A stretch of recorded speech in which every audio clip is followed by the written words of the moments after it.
The elegant hum of conversation and the soft clinking of glasses filled Le Chateau, a five-star restaurant in downtown Los Angeles. The dim lighting cast a golden glow over the perfectly arranged tables, each draped with pristine white cloths. At a corner table, an old man, dressed in a simple brown jacket and slightly scuffed shoes, sat alone. His silver hair was neatly combed, and deep lines carved his face, evidence of time, wisdom, and hardship. He was silent, observing, as if he had seen this place before. Across the room, Melanie Carter, the restaurant's youngest but most ambitious waitress, whispered to her coworker, "Look at him, he's totally out of place." Her friend chuckled. "Probably wandered in by accident." Melanie rolled her eyes. She had worked too hard to serve real guests, celebrities, CEOs, politicians, not random old men who didn't belong in a place like this. When she finally approached his table, she didn't even try to hide her disdain. "Sir, I assume you know this is a high-end restaurant." Her tone dripped with condescension. The old man looked up slowly, his gaze unreadable. "Yes, I do." Melanie sighed. Here we go. She had dealt with people like this before, those who wandered in, hoping to get a taste of luxury before realizing they couldn't afford it. "Well, I just want to make sure you know our menu is quite exclusive. The cheapest dish is over $200. The old man smiled faintly. "That won't be a problem." Melanie narrowed her eyes. Really? She doubted he could afford a glass of water. "All right then," she said, tapping her pen against the notepad. "What would you like to order?" The old man leaned back slightly, scanning the menu. "The filet mignon, please. Medium rare." Melanie scoffed under her breath.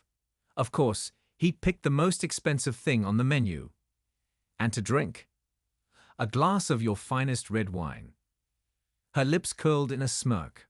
Oh, this was going to be good. "Sure," she said sweetly. "But we do require payment before serving certain items. Just a policy, you understand." For the first time, the old man's expression changed. Something flickered in his eyes. Not embarrassment, not anger, but something deeper. A quiet amusement. "Is that so?" he murmured. Melanie folded her arms, waiting.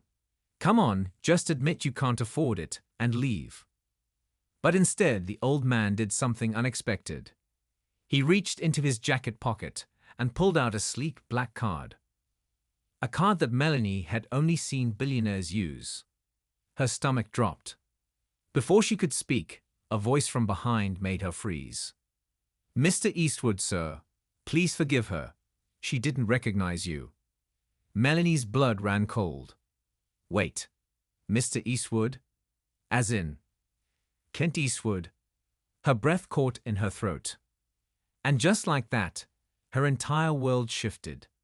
The moment the matron spoke, Melanie's world tilted. "Mr. Eastwood, sir. Please forgive her. She didn't recognize you." Her breath caught in her throat. "Wait. Clint Eastwood. The Clint Eastwood, the legendary actor and director, the Hollywood icon, the man whose very name carried decades of fame and fortune." Her mouth suddenly felt dry. The restaurant seemed to go silent, as if the soft hum of conversation and clinking glasses had faded into a vacuum. The old man, no, Clint Eastwood, sat there, watching her reaction with calm amusement. Melanie's brain screamed at her to say something, but her pride and panic collided in her throat, leaving her speechless. Finally, she forced a shaky laugh, trying to salvage the situation. "Oh, of course. Mr. Eastwood. I didn't realize." Clint Eastwood lifted a hand, silencing her without a word. His expression hadn't changed much, but there was something in his gaze, a quiet authority, a depth that made Melanie feel suddenly, painfully small. The manager, James, a well-groomed man in his 50s, turned sharply to Melanie, his face pale with horror. "Miss Carter, step aside," he ordered. Melanie hesitated, but she could feel every eye in the restaurant on her. Heat burned her cheeks as she stepped back, clutching her notepad. James bent slightly at the waist and spoke in a respectful tone. "Mr. Eastwood, please accept my deepest apologies. Had we known you were dining with us tonight, we would have ensured a much warmer welcome." Melanie's stomach twisted. She had humiliated Clint Eastwood in front of the entire restaurant. She felt sick. But what happened next made her blood turn ice cold. Clint Eastwood leaned back in his chair, his fingers tapping lightly on the white tablecloth. "James, tell me something," he said casually, his voice steady, but carrying a weight that sent chills down Melanie's spine. "How long have I owned this place?" James visibly stiffened. Melanie's breath hitched. Owned. Did she hear that right? James swallowed hard before answering. "For the past 15 years, sir." Melanie's legs nearly gave out beneath her. She had mocked an old man, not realizing he owned the restaurant she worked at. Clint Eastwood was her boss. Her vision blurred slightly as the weight of her mistake sank in like a stone in deep water. Around her, whispers rippled through the restaurant. Customers were murmuring, some throwing glances at her, others watching the scene unfold like it was a high-stakes movie. She had gone out of her way to humiliate him, assuming he didn't belong. Now, she was the one who didn't belong. The weight of the moment. Melanie's hands trembled as she clasped them together. Her mind spun, scrambling for a way to undo the damage. But how do you take back something so humiliating? Her heartbeat pounded in her ears as she turned back to Clint Eastwood, who now sat there like a king observing a foolish subject. This wasn't just a simple mistake. This was career suicide. Swallowing her pride, she forced herself to speak. "Mr. Eastwood, I had no idea. I never meant to be rude. I just thought." "You just thought I didn't belong here," he finished for her, his voice quiet but sharp. She swallowed hard, unable to deny it. Clint Eastwood sighed, shaking his head. He reached for his glass of water, taking a sip before setting it down carefully. Then, his sharp blue eyes locked onto hers. "Tell me something, Miss Carter," he said, his voice low and calm. "How long have you worked here?" Melanie licked her lips. "Almost 2 years, sir." 2 years, he mused, nodding slightly.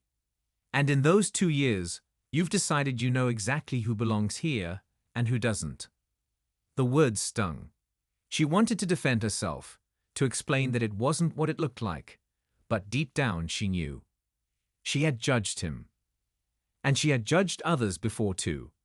He had caught her in a truth she didn't want to admit. The silence stretched. The entire restaurant was waiting for her answer.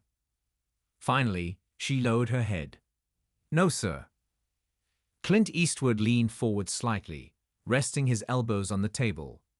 His face was unreadable, but there was something in his eyes, something deeper than anger. Disappointment. And somehow, that felt worse. Then, he let out a breath and shook his head. "People think wealth looks a certain way," he said, almost to himself. "They think success wears designer suits and gold watches.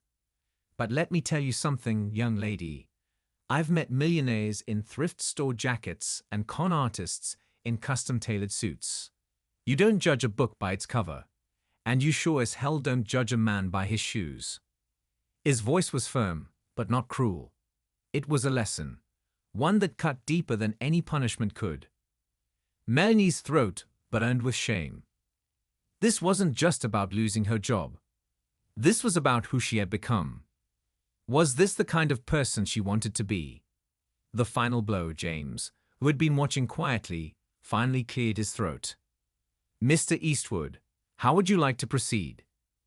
Melanie's chest tightened. Was this it? Was she about to be fired on the spot? Clint Eastwood studied her for a moment before exhaling deeply. Then, to her shock, he didn't fire her. Instead, he reached into his pocket, pulled out a $100 bill, and placed it on the table. "For the wine," he said simply. Then, he stood up. Melanie's heart raced. He was leaving. Just like that? No yelling. No long speech. Just a lesson she would never forget. He met her eyes one last time before turning toward the exit. As he walked past her, he murmured low enough for only her to hear. You never know who you're talking to, Miss Carter. Remember that. And then, he was gone. The aftermath. The restaurant exploded in whispers the moment he left. Customers were shaking their heads, murmuring to one another. Melanie stood frozen, her face burning as she realized. She had made a fool of herself, and there was no taking it back. James turned to her, his expression unreadable. Melanie, my office. Now. Her legs felt like lead as she walked toward the back, each step heavier than the last. She had walked into her shift thinking she was untouchable. Now, she wasn't even sure she had a job. As she stepped into James's office and the door clicked shut behind her, she took a deep breath. She had humiliated Clint Eastwood. But the real question was, had she just ruined her entire future? Melanie felt her pulse hammering in her ears. The mattered. A polished man in his 50s named Charles stood beside the table, his face pale with nervousness. Mr. Eastwood, I deeply apologize for the misunderstanding, Charles said, his voice a careful mixture of respect and panic. Clint Eastwood, the Clint Eastwood, didn't move. He simply studied Melanie, his expression unreadable. She could feel her coworker's eyes on her, whispers buzzing in the background. Melanie swallowed hard and forced a tight smile. I didn't mean to be rude, sir. Lies. They both knew it. She had humiliated him, assuming he was some nobody who didn't belong. But why hadn't he said anything earlier? Why had he let her go on like that? Finally, Clint Eastwood spoke. Tell me, young lady, he said, his voice calm yet piercing, how long have you worked here? Melanie hesitated. 2 years, sir. 2 years, he repeated slowly, nodding. And in those 2 years, have you always judged people by their clothes? A hot flush crept up her neck. No, of course not. Then why did you do it tonight? Silence. Melanie's throat tightened. She had no good answer. Clint took a slow sip of his wine, never breaking eye contact. I've been coming to this restaurant for years, he said at last. Not always dressed like a millionaire. Not always looking the part. He set his glass down. But respect isn't about how someone looks. It's about how you treat them. Melanie clenched her fists at her sides. Why did this feel like a lesson? Like she was being put in her place? Then, he dropped the bombshell. By the way, he said casually, leaning back in his chair, I own this place. Melanie's stomach dropped. Her vision blurred with panic. The whispers around her grew louder. She had insulted the owner of the very restaurant she worked in. And there was no taking it back. Melanie felt like the ground had vanished beneath her feet. Clint Eastwood owns this place. Her hands turned cold as the whispers in the restaurant grew louder. Some customers shot her disapproving looks. Others smirked, as if watching a live downfall in real time. She had humiliated her own boss, the very legendary Clint Eastwood. And he had let her, watching, waiting, studying her behavior. She wished she could disappear. The fallout begins. The matter, Charles, cleared his throat, his voice stiff with panic. Mr. Eastwood, please allow me to personally apologize on behalf of our staff. This behavior is unacceptable, and I assure you. Clint lifted a hand, silencing him instantly. I'm not here for apologies, he said, his voice calm but firm. His sharp blue eyes locked onto Melanie. Tell me something, Miss Carter, he said. What made you think I didn't belong here?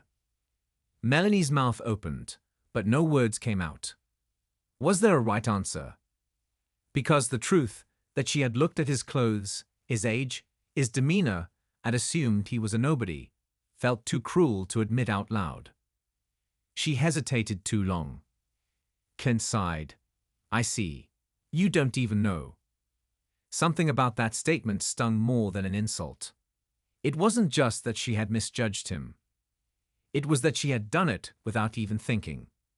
That's what made it dangerous. Tell me, Kent continued, tapping his fingers on the table.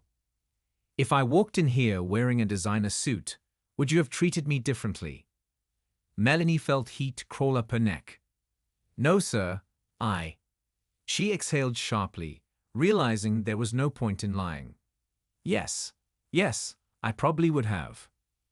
The words felt like acid on her tongue. Kent nodded slowly. That's what I thought. The final blow. Then, Kent did something unexpected. He reached into his pocket and pulled out a neatly folded piece of paper. He slid it across the table. Read it. Melanie hesitated, then picked it up with trembling fingers. Her stomach dropped as she read the words at the top. Notice of STAFF or EVU. Employee violation report. Her entire body went cold. This was an official complaint, filed by Clint Eastwood himself. Her vision blurred as she skimmed the contents. Unprofessional conduct. Discriminatory behavior. Violation of customer service standards. At the bottom, one line stood out. Immediate termination under owner's discretion. Melanie felt her breath catch. Termination. She snapped her head up, her heart slamming against her ribs. Sir, please, I didn't mean. Clint tilted his head slightly, watching her with that same unreadable expression. Do you deserve to keep this job? Melanie felt the weight of the question crush her. Her usual arrogance, her quick defenses, none of them could save her now. Because deep down, she knew the answer. And it terrified her. The paper in Melanie's hands felt heavier than 1,000 bricks. Immediate termination under owner's discretion. The words blurred as her eyes burned. She had gone from feeling untouchable to standing on the edge of losing everything. Her fingers trembled as she lowered the document and met Clint Eastwood's steady gaze. Sir, please, she whispered. I messed up. I know I did. But She stopped herself. Excuses wouldn't work here. He wasn't interested in hearing her defend herself. Kent leaned forward slightly, resting his elbows on the table. You remind me of someone I used to know, he said. Melanie frowned slightly, caught off guard. He was cocky, thought he had the world figured out, judged people in an instant, always quick with his words but slow with his understanding. Clint's voice was steady, but there was something deeper in it, something personal. And you know what happened to him? He asked. Melanie swallowed. What? Clint's jaw tightened slightly. Life humbled him. The hard way. Silence settled over the table like a heavy fog. Melanie felt her heart pounding. Was this it? Was this his way of saying she had no future here? Let me tell you something, Miss Carter, Kent continued, his voice lower now, almost like a warning. You don't just lose a job when you treat people like they don't belong. You lose opportunities, you lose respect, and eventually, you lose yourself. Melanie clenched her fists in her lap. She wanted to argue. She wanted to say she wasn't that bad. But after what had happened tonight, could she really say that? She had judged him, instantly, without hesitation. How many others had she done that to without even realizing it? Clint studied her for a long moment before sighing and pushing his chair back. James. The matron, still stiff with tension, snapped to attention. Yes, sir. Clint tapped a finger on the termination notice. Hold off on this, he said. Melanie's breath hitched. For now, Clint added. She blinked. Wait, you're not firing me. Clint gave her a look that sent a shiver down her spine. Not yet. Her chest tightened. Why? She whispered. Clint stood up, adjusting the sleeves of his jacket. Then, with a smirk that sent a chill through her, he said, Because I want to see if you're worth keeping. Melanie's stomach dropped. Report to work tomorrow. 6 am sharp, Kent continued. You'll be assigned to a new position. Her heart raced. What position? She asked cautiously. Kent chuckled. A deep, knowing sound. Dishwasher. Melanie froze. She heard a few gasps from nearby employees. The dish pit. She had spent 2 years climbing her way up to server, and now he was sending her back to square one. She opened her mouth to protest, then stopped. Clint was watching her carefully. He was testing her. She had a choice: refuse and walk away in disgrace, or swallow the pride and fight for redemption. Her throat felt tight as she gave a small nod. Okay, she said quietly. I'll be here. Clint studied her one last time, then nodded. Good. Then, without another word, he turned and walked out of the restaurant. The aftermath. As soon as the doors swung shut behind him, the whispers erupted. Did that really just happen? She's lucky he didn't fire her on the spot. I'd quit if I were her. Melanie barely heard them. Her whole body felt numb.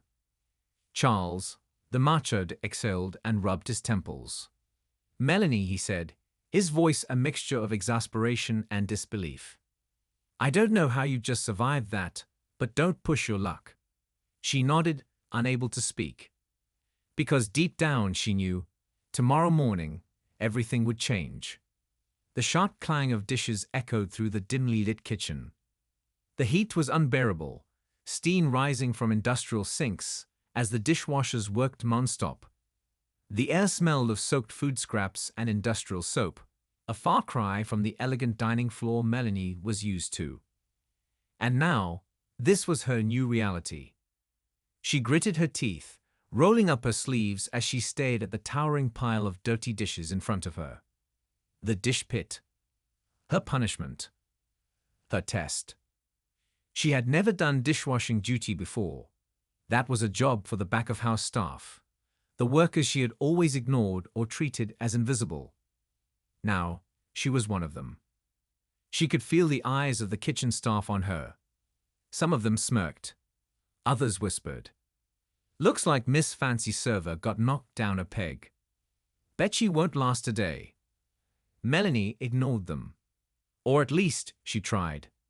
A brutal reality check. Within the first hour, her back ached, her feet throbbed, and her hands were raw from scrubbing. Hot water splashed up her arms, soaking her once crisp uniform. Grease clung to her skin. The smell of old food made her gag. She hated this. She hated every second of it. But quitting meant proving Clint Eastwood right. She wasn't going to give him that satisfaction. Even if it meant enduring this humiliation. An unexpected visitor. By noon, she was exhausted. Her muscles screamed as she lifted another heavy tub of dishes into the industrial washer. Then, a voice cut through the noise. How's the new job treating you? Melanie froze. She turned slowly, her stomach twisting into knots. Clint Eastwood stood there, arms crossed, watching her with calm amusement. Heat rose to her face. She swallowed her pride. It's hard. Clint chuckled. Yeah, it is. Funny how the people who do the hardest jobs get treated the worst, huh? Melanie's throat tightened. Because he was right. She had spent years working in the front, barely noticing the dishwashers, the cooks, the janitors. She had treated them like they were beneath her. Now she was them. Clint studied her reaction, then sighed. I wasn't trying to humiliate you, kid. Melanie frowned. Then what was this? A lesson, Clint said simply. One I had to learn a long time ago. She hesitated. What do you mean? Clint's expression softened, a flicker of something personal crossing his face. When I was starting out in Hollywood, he said, I wasn't some big-shot actor. I was just a guy struggling to make ends meet. I took whatever jobs I could: janitor, construction, dishwashing. People looked right through me, assumed I was nobody. Melanie stared. Then one day, Clint continued, I got my first real break. And you know what I realized? Melanie shook her head. That respect doesn't come from status. It comes from character. Silence. His words hit deep. For the first time, Melanie saw Clint not as a movie star, not as a restaurant owner, but as a man who had lived through real struggle. And here she was, learning that same lesson the hard way. Clint patted the counter and turned to leave. Keep working, he said. Let's see if you really get it. Then he was gone. Melanie took a shaky breath and kept scrubbing. For 3 grueling days, Melanie worked in the dish pit. Her back ached. Her hands were raw and cracked from scrubbing. The constant heat, the endless pile of dirty dishes, and the stares of her coworkers wore her down. But she never quit. She wanted to. So many times. But every time she felt herself breaking, she thought about Clint's words. Respect doesn't come from status. It comes from character. That thought kept her going. A turning point. By the 4th day, something strange happened. She started noticing the people around her. The cooks, the dishwashers, the janitors. The very people she had once ignored. She saw how hard they worked. How thankless their jobs were. And for the first time, she felt ashamed of how she used to treat them. So she did something she never would have done before. She started helping. When one of the dishwashers looked overwhelmed, she jumped in without being asked. When the busboy struggled to carry a heavy tray, she grabbed the other end. She started saying please and thank you. Not because she was trying to impress anyone, but because she finally understood. The moment of truth. On the 5th day, just as her shift was ending, she heard a voice behind her. Melanie. She turned and froze. Clint Eastwood stood there watching her. But this time, his expression was different.